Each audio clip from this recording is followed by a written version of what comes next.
안녕하세요 여러분, 간만에 뵙습니다. 오늘은 목요일 아침입니다. 수요일 새벽 미국의 CPI 예상과 다르게 급등을 했습니다. 약 2주일 동안 그 CPI가 높게 나올 것이다 걱정을 했죠. 그런데 지수는 별 반응이 없었습니다. 도대체 무슨 이유 때문인지, 정말 위험은 끝난 것인지 살펴봐야 하겠습니다. 미국의 1월 CPI 물가의 급등, 아직 위험은 끝나지 않았다. 무시무시합니다. JP모건은 CPI 발표 전에 연간 상승률이 플러스 6.4% 이상이 나올 경우 S&P 500 인덱스가 마이너스 1.5% 이상 급락할 수 있다, 이런 경고를 내놨습니다. 그런데 CPI, 1월 CPI, JP모건 예상대로 6.4% 상승률을 보였지만 지수는 나스닥은 상승으로 마감을 했죠. 그렇다면 우리가 지난 2주일 가까이 1월 CPI가 걱정이 된다, 예상보다 높을 수 있다, 이렇게 걱정을 했습니다. 그렇다면 왜 증시가 아무런 반응을 보이지 않았는지, 그리고 위험이 정말 마무리된 것인지 알아볼 필요가 있죠. 결론부터 말씀드리면 위험은 끝나지 않았습니다. 그렇다면 이제부터 제가 잘하는 거, 상승미소가 잘하는 거 팩트체크부터 들어가겠습니다. 보시는 그림 헤드라인 CPI입니다. 우리가 흔히 CPI 몇 퍼센트 올랐다, 그게 대표 헤드라인을 말하는 건데요. 1월 연간 전년 동기 대비 연간 상승률 YOY입니다. 6.4% 상승을 했습니다. 시장 예상치는 6.2% 정도 상승을 했을 것이다 라고 예상했는데 그보다 높았습니다.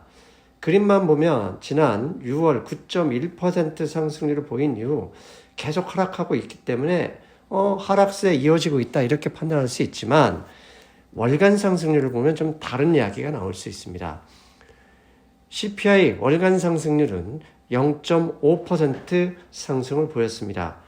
지난 7월, 2022년 7월에 0%, 실제는 마이너스가 난 이래 7개월 연속, 6개월 연속이군요. 6개월 연속 하락세를 이어갔었어요. 중간에 잠깐 반짝을 했지만, 그런데 이 하락세를 뒤집는 월간 0.5% 상승률을 보였습니다. 사실 놀랄만 합니다. 지난달에 0.1%, 11월에 0.2%, 분위기 좋았잖아요. 그런데 갑자기 0.5% 상승. 근데 여기에 또 한 가지, 지금 현재 헤드라인 CPI를 올리는 주범이 서비스 인플레이션이죠.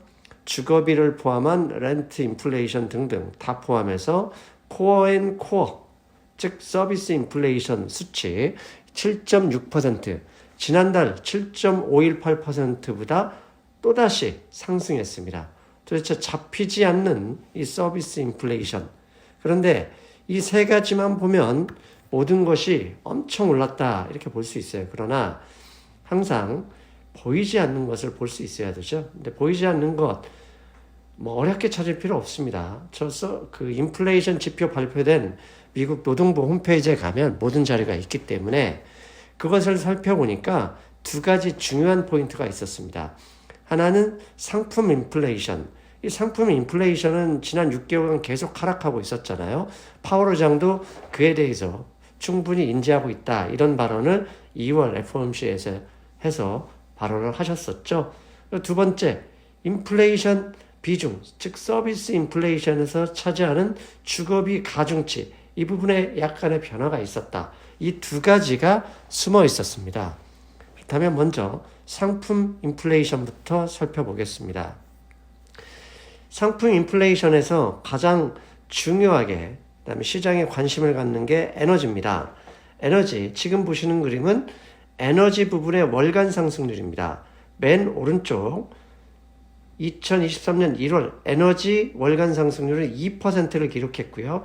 그 밑에 가솔린, 차량을 필요한 거의 모든 가솔린이 2.4% 상승을 가져왔습니다.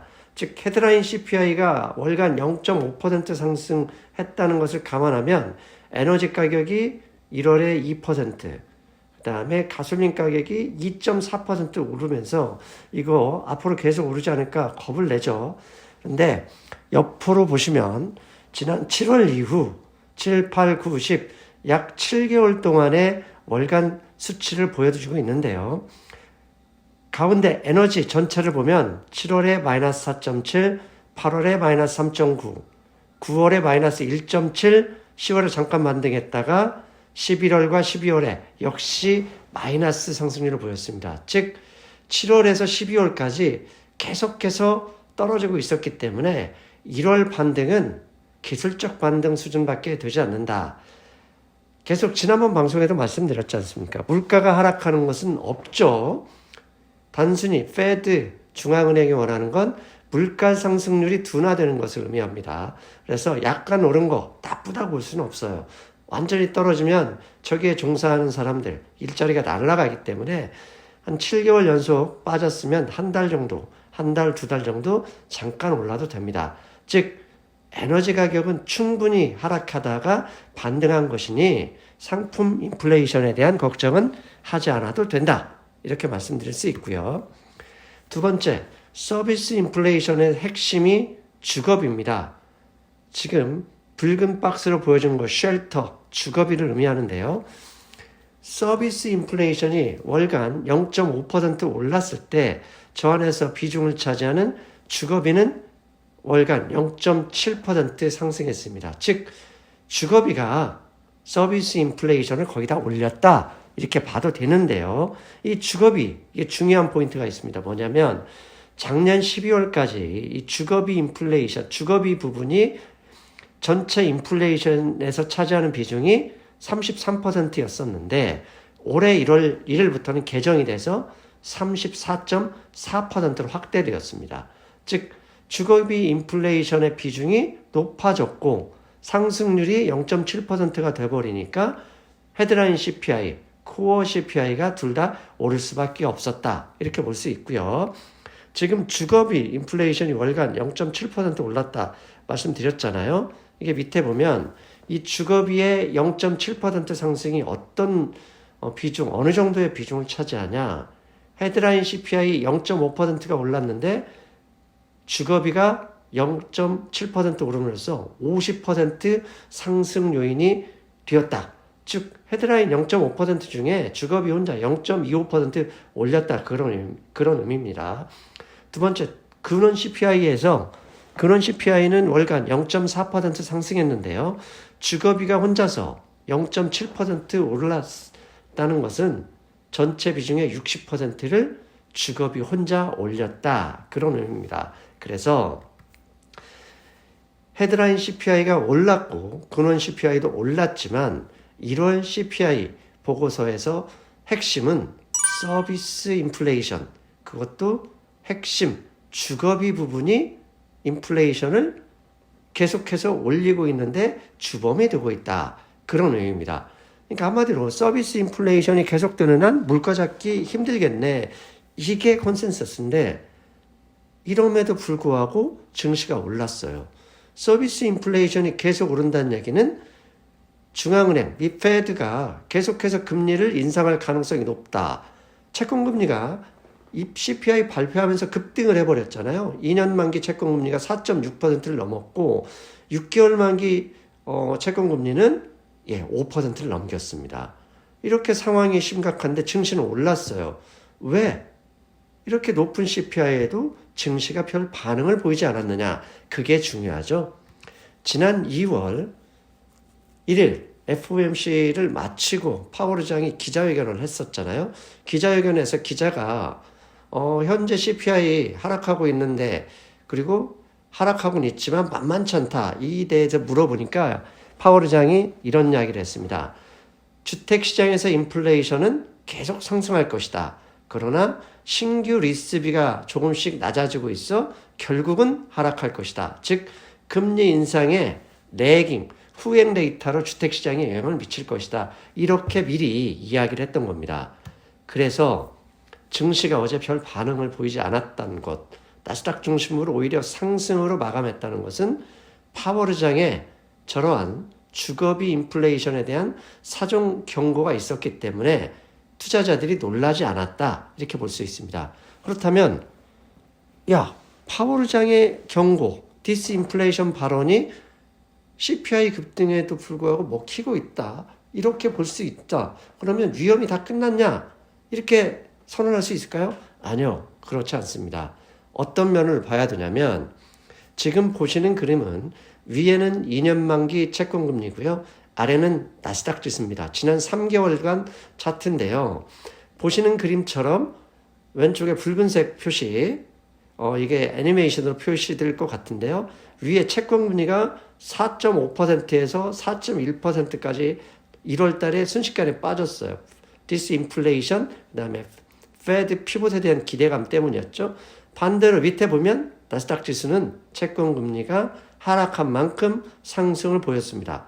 그런데 2월 들어서 웬걸 2년 만기 채권금리가 정말 순식간에 급등을 해버렸습니다.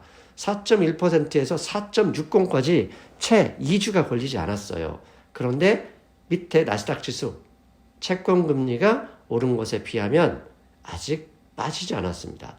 그렇다면 저 상관관계를 인정을 한다면 채권금리가 하락하든 나스닥 지수가 좀 더 추가적으로 하락하든 둘 중에 하나가 만나야 되겠죠. 그래서 CPI 급등에 의해서 주가는 빠지지 않았어요. 그렇지만 위험은 아직 끝나지 않았다라고 말할 수밖에 없는 이유는 2년 만기 채권금리가 급등한 상황에서 주가가 별로 움직이지 않았다. 그렇다면 주가가 안정되려면 2년 만기 채권금리가 적어도 4.5%, 수요일 새벽에 마친 게 4.6%였습니다. 즉 4.5% 이내로 하향 조정이 있어야 증시가 좀 안정을 찾을 가능성이 높다. 이렇게 볼 수 있다는 것이죠. 중요한 건 파월 의장의 지난번 서비스 인플레이션 발언, 디스인플레이션 발언이 시장이 아직 먹히고 있다는 것, 시장에 먹히고 있다는 것. 이 점은 적어도 폭락할 가능성은 없다. 하지만 채권금리가 하향 조정될 때까지는 본격적으로 매수에 참여하지 않는 게 좋겠다. 조금은 좀 기다려보자. 이렇게 말씀드릴 수 있겠습니다. 걱정이 됩니다. 사실 생각 같아선 고생 끝 이렇게 외치고 싶지만 쉽게 그럴 수가 없네요. 만만치 않은 인플레이션. 하지만 파월 의장의 미리 언급대로 디스인플레이션 발음도 안 돼요. 계속되고 있습니다. 중요한 거 일단은 걱정은 되지만 폭락할 그런 위험은 보이지 않는다. 그 점이 핵심이겠죠. 저는 월요일에 뵙겠습니다. 여러분 안녕.